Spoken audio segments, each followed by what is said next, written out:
Assalamualaikum dan hai semua. Kami ialah Green Spark. Kami dari SMK Datuk Dor Said yang bertempat di Alor Gajah, Melaka. Kami terdiri daripada 4 orang ahli iaitu Amirah, Ain, Ejrana dan Norris. Ini lakaran produk kami. Di atas anak pokok, kami pasang lampu LED solar untuk menjimatkan penggunaan tenaga elektrik. Di dalam botol, kami letakkan span untuk sentiasa lembab. Paip air yang disambung dengan paip kecil digunakan untuk pengaliran air automatik supaya span tidak kering. Dalam botol bahagian bawah, kami isi dengan air yang dicampur nutrien untuk elak pokok kekurangan nutrien dan zat yang mencukupi. Seterusnya, penyataan masalah. Produk ini mempunyai pelbagai penyataan masalah, tapi kita fokus pada 5 penyataan sahaja.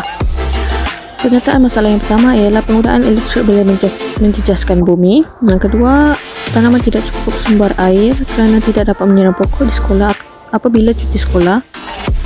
Yang ketiga, banyak botol plastik terkumpul dan tidak terpakai. Yang keempat, sukar untuk memindahkan tanaman. Yang kelima, ruang di bilik-bilik khas dan kelas tidak menarik dan kosong.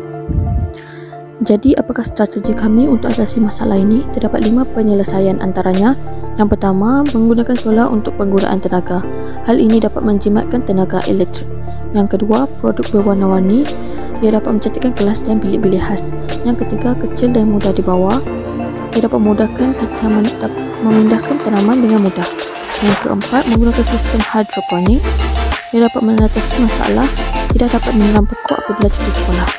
Dan yang terakhir, menyetar semua botol plastik. Bahan-bahan yang diperlukan ialah botol plastik terpakai, span, pam akuarium mini, paip getah kecil, lampu solar, lunan kayu, baja nutrien hidroponik, penembuk lubang, anak pokok, marker pen dan glue gun.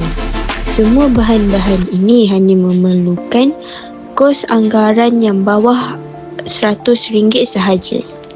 Cara membuat taman mini hidroponik. Yang pertama, potong botol plastik kepada 2 bahagian. Yang kedua, bahagian atas jadi tempat media dan anak pokok, manakala di bahagian bawah menjadi takungan air. Kemudian terbalikkan bahagian atas dan letak di dalam bahagian bawah. Yang ketiga, masukkan kain sumbu pada lubang penutup botol dan pastikan hujung kain sampai ke dasar air. Yang keempat, meletakkan media seperti sabut atau span dan tekan sedikit bagi padat tetapi jangan terlalu mampat. Yang kelima, tanam anak pokok dengan mencucuk akar masuk ke dalam media supaya akar dapat menyentuh kain sumbu. Dan yang keenam, letakkan hidroponik itu di tempat yang cerah ataupun di bawah lampu LED.